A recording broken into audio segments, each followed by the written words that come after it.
Platform Lokesh Chaudhary reasoning में। जैसा कि आपको बताया था, बहुत दिन से आपसे रूबरू नहीं हो पाया था, तो आज मैं कुछ छोटी छोटी बेसिक चीज़ों को आपको समझाने आया हूँ।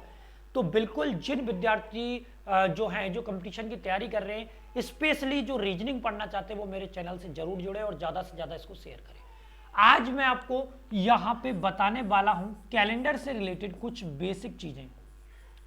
कैलेंडर जो है इससे रिलेटेड कुछ बेसिक चीज़ें बताने जा रहा हूँ, तो बिल्कुल ध्यान दें। सबसे पहला पॉइंट यह है कि जो कैलेंडर है, इससे पहले आप लोग पढ़ा करते थे पंचांग, और पंचांग का मतलब होता है पंच प्लस अंग, जो कि पहले जो विद्वान थे वो यूज किया करते थे। इसके बाद हमारा जो देखा गया था, तो पंचांग के अकॉर्डिंग प्रथम मास जो था वो चैत्र था, और अंतिम जो मास था वो आपका था फाल्गुन। लेकिन अभी जो फिलहाल में हम कैलेंडर पढ़ रहे, और अगर देखा जाए तो कैलेंडर जो है वो प्रेजेंट में हम पढ़ते हैं ग्रेगोरियन कैलेंडर। ग्रेगोरियन कैलेंडर, तो ये ग्रे जो है ये ग्रीक भाषा में लिखा गया था, ग्रेगोरियन कैलेंडर, इसलिए इसका नाम पड़ा था। लेकिन इसमें कुछ छोटी मोटी खामियां थी जिनको दूर किया था एक महान वैज्ञानिक जूलियस कैलेंडर ने, जिनके नाम पे इसका जो नाम पड़ा था वो नाम आपका पड़ा था जूलियन कैलेंडर। कौन सा नाम पड़ गया? Julian calendar. बेसिकली अगर आपसे पूछा जाए तो कौन सा कैलेंडर अभी अध्याय में चल रहा है, तो वो चल रहा है ग्रेगोरियन कैलेंडर, या आप कह सकते हो जूलियन कैलेंडर। अब ये जो कैलेंडर है, इसके जो दो नाम मैंने आपको बताया, इनको बेसिक तरीके से ध्यान रखें। अब आगे अगर मैं देखें तो देखिए कैलेंडर जो है वो दो पार्टों में डिवाइड हुआ है। कितने पार्टों में डिवाइड हुआ है? दो में, फर्स्ट सेकंड। ठीक है, ध्यान देना सभी विद्यार्थी, दो पार्टों में ये डिवाइड हुआ है, और इसका जो पहला पार्ट है वो आपका है बीसी, और इसका जो दूसरा पार्ट है वो है आपका एडी। सवाल ये उठता है बीसी एडी है क्या है? तो देखिए आपको बता दूं, कैलेंडर का जो रिलेशन है सीधा सीधा आपका ईसा मसीह से है। किससे है? ईसा मसीह। तो ईसा मसीह से है, तो आप देखेंगे कि जीरो, ईसा मसीह की जन्म मृत्यु जीरो में मानी जाती है। तो आगे बढ़ेंगे तो 1 2 3 ऐसे बढ़ेंगे, पीछे आएंगे तो 1 2 3 ऐसे आएंगे।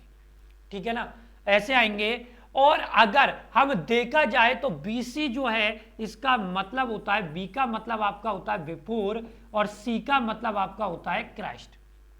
ठीक है, एडी का मतलब होता है, ए का मतलब होता है आफ्टर, और डी का मतलब आपका होता है डोमिनी, या कुछ जगह इसको बोला जाता है एनो डोमिनी। एनो डोमिनी, कुछ जगह आप इसको एनो डोमिनी भी बोला जाता है। अब सब पॉइंट क्या है कि बिफोर का मतलब है पहले, और क्राइस्ट का मतलब है ईसा, मतलब ईसा के जन्म से पहले। ये आपका आ गया ईसा के जन्म से पहले। ठीक है, ईसा के जन्म से पहले बीसी चलती थी, और ये आपका आ गया ईसा के जन्म के बाद। ईसा के जन्म के बाद। ठीक है, नोट डाउन करें इनको, ईसा के जन्म से पहले और ईसा के जन्म के बाद। इसको शॉर्ट में अपन बोला करते हैं ईसा पूर्व, और इसको शॉर्ट में बोलते हैं ईसवी। ठीक है, ईसवी बोलते हैं इसको।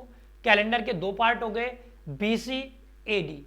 बीसी का मतलब होता है बिफोर क्राइस्ट, एडी का मतलब होता है एनो डोमिनी या आफ्टर डोमिनी। बीसी को हिंदी में कहते हैं ईसा के जन्म से पहले, मतलब ईसा पूर्व, और एडी को अपन कहते हैं ईसवी।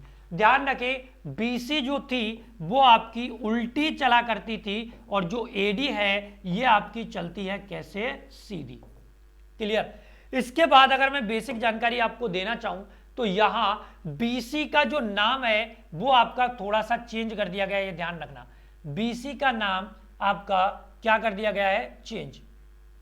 ठीक है, और बीसी जो है उसका नाम चेंज कर दिया गया है। क्या ध्यान रखेंगे? बीसी का नाम हमारा क्या कर दिया गया है? चेंज।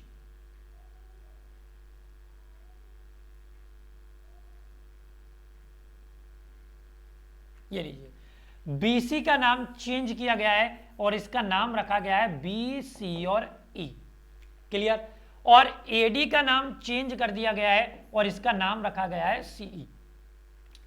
अब जो ये सीई है इसका मतलब होता है, सी का मतलब आपका होता है कॉमन और ई का मतलब आपका होता है एरा।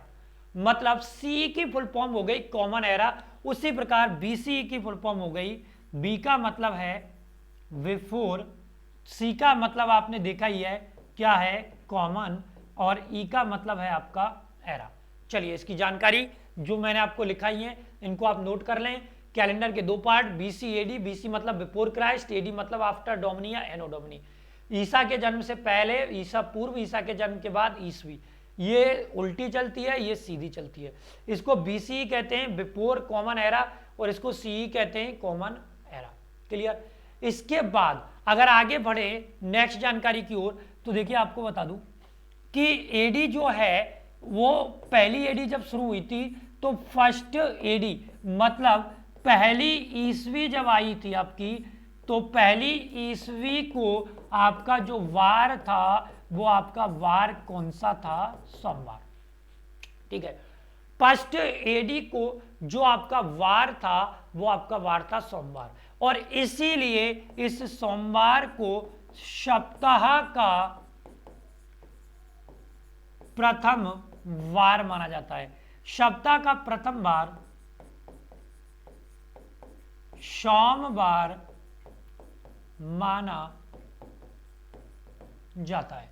सप्ताह का प्रथम वार जो है वो सोमवार माना जाता है। इसके बाद आप देखें, जैसे मैंने कोई डेट लिखी 25 और नवंबर 2021, इसको अगर आप देखें तो देखिए 25 जो है ये आपकी हो गई क्या तारीख, ठीक है।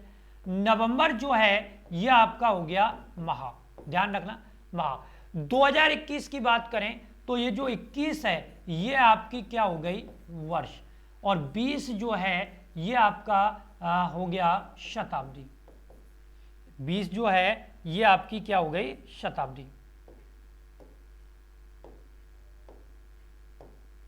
शताब्दी। ठीक है, अगर शताब्दी में वर्ष को जोड़ दें तो ये आपकी बन जाती है सन।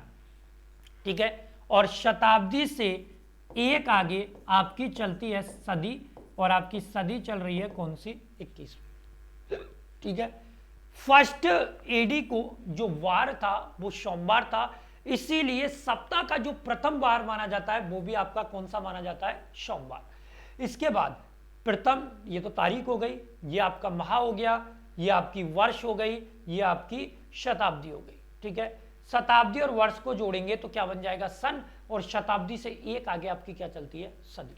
क्लियर बात? चलिए यहां तक नोट डाउन करें एक बार।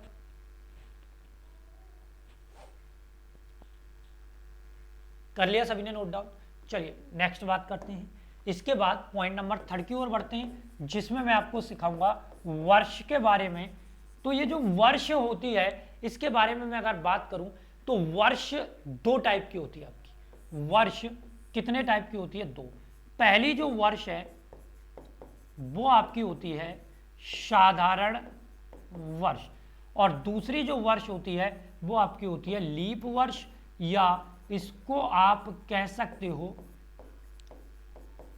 अधिवर्ष। अगर बात करें इसमें कंसेप्ट की बेटा, तो साधारण वर्ष जो होती है उसमें टोटल डेज होते हैं आपके 365, और लीप ईयर में दिनों की संख्या होती है 366। क्लियर? यहां से यहां एक दिन अधिक होता है, यहां से यहां कितना दिन अधिक होता है? एक। यहां से यहां एक दिन अधिक होता है, इसीलिए आप इसको बोला करते हैं कौन सी वर्ष? अधिवर्ष। बोलो क्लियर हुई बात? तो ये कैलेंडर की छोटी छोटी जो मैंने 3 बातें आपको बताई हैं ये आपकी क्लियर हो गई होंगी। तो यहाँ मैं आपको छोटे छोटे वीडियोज के द्वारा छोटी छोटी बातें आपको बताता रहूँगा, और क्लासों में ये चीज़ें आपकी कंटिन्यू चलती रहेंगी। तो चलिए आज के लिए इतना ही पर्याप्त है। ज़्यादा से ज़्यादा चैनल को शेयर करें, वीडियो को लाइक करें, चैनल को सब्सक्राइब करें और जुड़े रहिए मेरे साथ। तब तक के लिए मैं विदा चाहता हूँ, फिर मिलूंगा नेक्स्ट वीडियो में। धन्यवाद।